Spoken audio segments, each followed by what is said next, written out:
What's going on? Hey. Hey, what's good? What's good? All right. How you doing? I'm good. I'm good. I'm hanging in there. How you doing? I'm doing great. You got a new studio or something? I see the lighting. I see. I just wanted to make sure I was going to be on video today. I was like, okay, the last time I was on camera here, it wasn't quite what I Yeah. needed it to be. So I was like, okay, let me get a little setup going on. You set up. You live in here tonight. I'm telling you, looking great over there. Let's go. Let's go. So Go. I know you came into this program several months ago. Almost a year. Has it been a while? How long has it been? It's been a while. It's been a while. It's been a Been a while. while. Yeah, a And lot of things have happened. yeah. I want you to kind of share your story because you came in, you wanted to get your Airbnb set up. You did that. You came in here and conquered that, Yeah. and you basically have some new goals now. So kind of like share your why you got into real estate, your bit of your story. I think it's going to be a great story for our guests. So if you could share that. Well, interestingly enough, I don't know how many people that are listening have elders. My journey started off as creating a space for my elder to have a place to live when she could no longer live on her own. So I was like, okay, let me create a little in-law suite on the side of my home because I have a pretty large home. And I had this extra space, and it was about 350 square feet. It had a full bath, it had a bedroom, and it had like a 12 by 12 additional room attached to it. And it had a door that kind of led to it. So I was like, okay, well, if I put an exterior door on the side of the house, and I just did a little bit of construction, adding a door, a little porch on the side of the house by the driveway. I think that would be a nice little suite. Yeah. And, I created it with the intent of having a space for my elder to come. But after a while, they don't want to come. They they kind of want to stay on their own. Yeah, they get you So pumped up.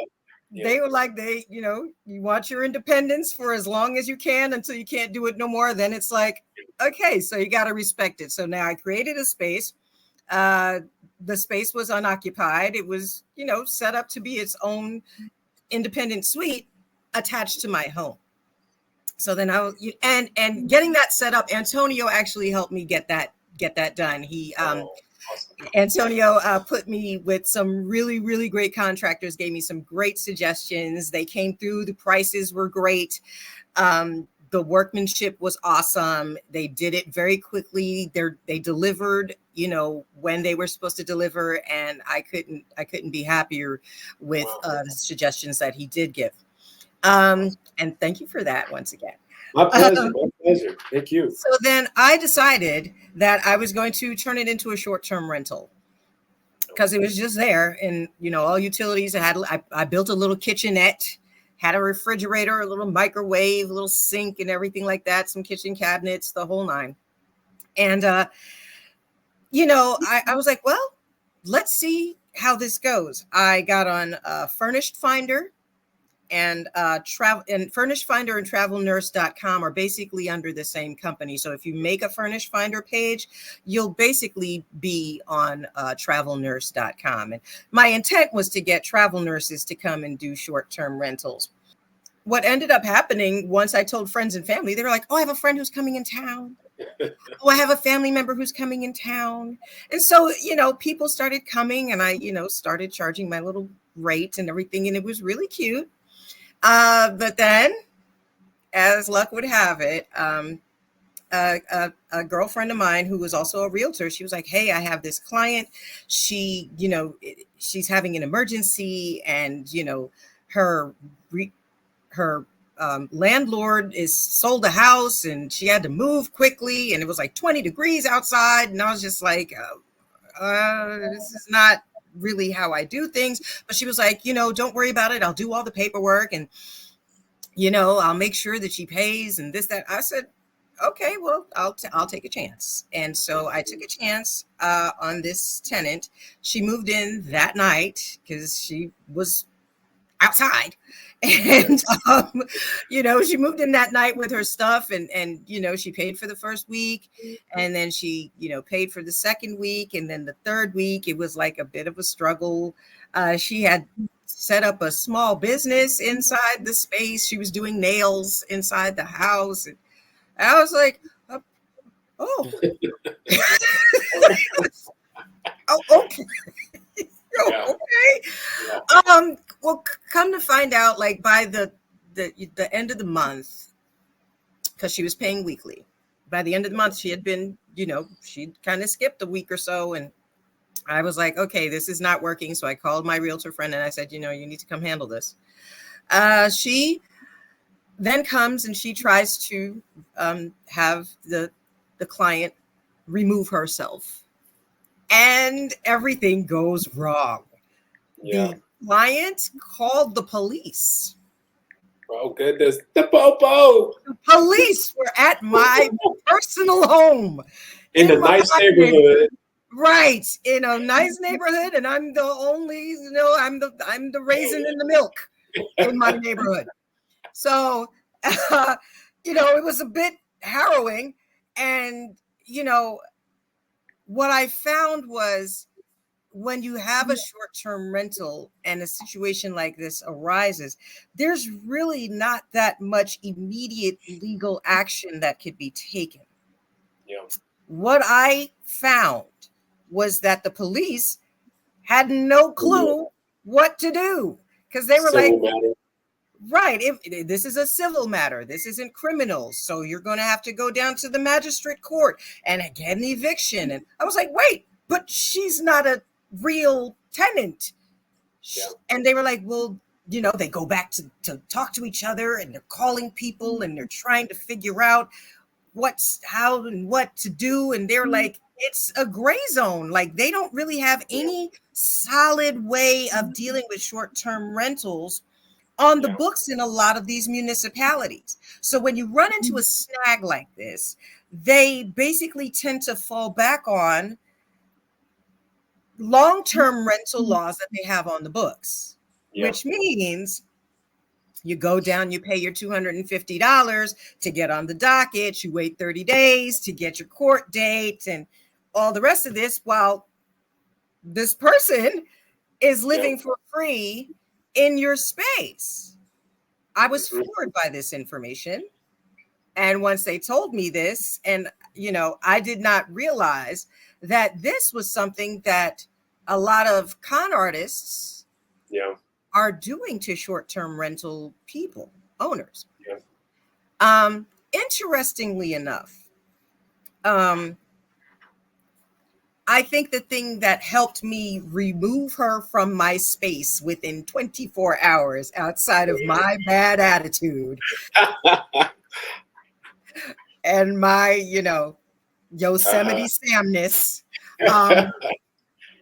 was the fact that it was attached to my home.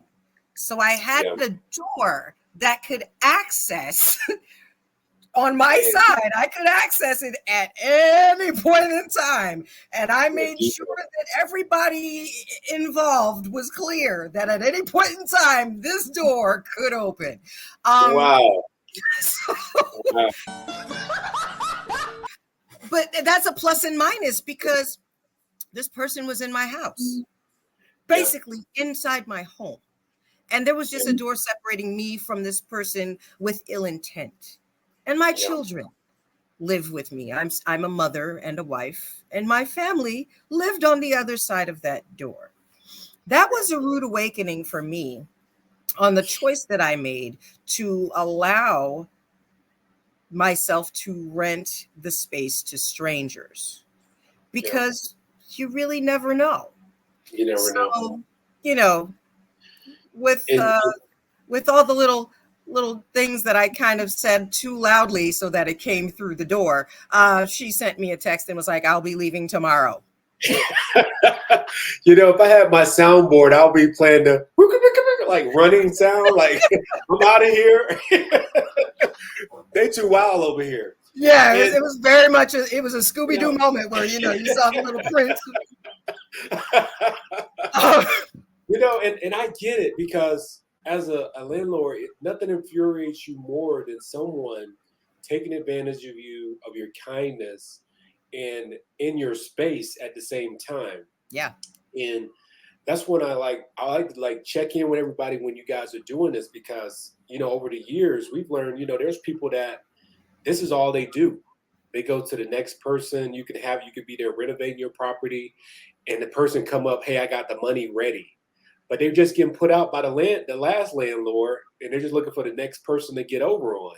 Yep. So they get over on you as long as they can, and they know the laws. They already done been to dispossessory court over and over. They know it's going to buy them another 60, 90 days. Yep. And by that time, they found somebody else. They run up, hey, I got some money again. So you got to be really careful when you choose the tenant because it can become a nightmare in a short amount of time. That's why we want you guys to screen properly because we know you want to get that spot filled in, but that screening process is going to go a long way to help you alleviate a lot of these different things because most of the time that money that they have is going to run out in 30, 60 days. And you're going back to square one. And the average time a property is going to be vacant is 3 months. So that could be like another $3,000 it's going to cost you. So do your work in the beginning. We don't just want to tell you the good stuff that happened. We want to tell you the challenges that happen too, because it's just a learning experience. And it's just going to make you better as you move forward at the same time. Because, I'm glad you got them out of there and you got your space now and you decided to just turn it into something else. Yeah, we're just gonna that's just gonna be the guest room for when people come visit. We're not doing that anymore. So Yes. I was like, if we're gonna do it, we're gonna do it not attached to where we live because no, thank you. It's a little closer to come, but at least you did it. And the thing about I like about your story is like you took action because so many people live with these visions in their mind and they never actually get it to fruition. So it's taking up their energy. It's so much energy. But when you can get something done, you're like, whew, let me make some space for what's next. Like, what's next? Like, maybe I want to do this because we talked last time and now you want to do some building, possibly some other things. So we have a whole new plans now that we're excited about again. So I'm excited. So what's your next plan going forward? Well, I just so happen to have been blessed with a friend who just came up on inheriting some land in the city, 5 acres. And his dad left it to him. And, he was like, I want to do something with this land. And he didn't know where to begin. And I kind of know a little bit like how to do it. So for kicks and giggles, I would do site plans on this website. And I found his parcel and I looked at the sizes and everything. And I did a small site plan. And then he was like, my next door neighbor has 5 acres too. Wow. And he's an elder and, his wife is, convalescing and, his kids I spoke to his kids and they're willing to, put the land together and do development. So, do you think you can kind of help us out with that? So I was like, okay. So then I took their parcel and I put it all together and I created like a site plan for their 2 properties, this 10 acres. And then they were like, wow, this looks amazing. What do we do? How do we start? And I was like,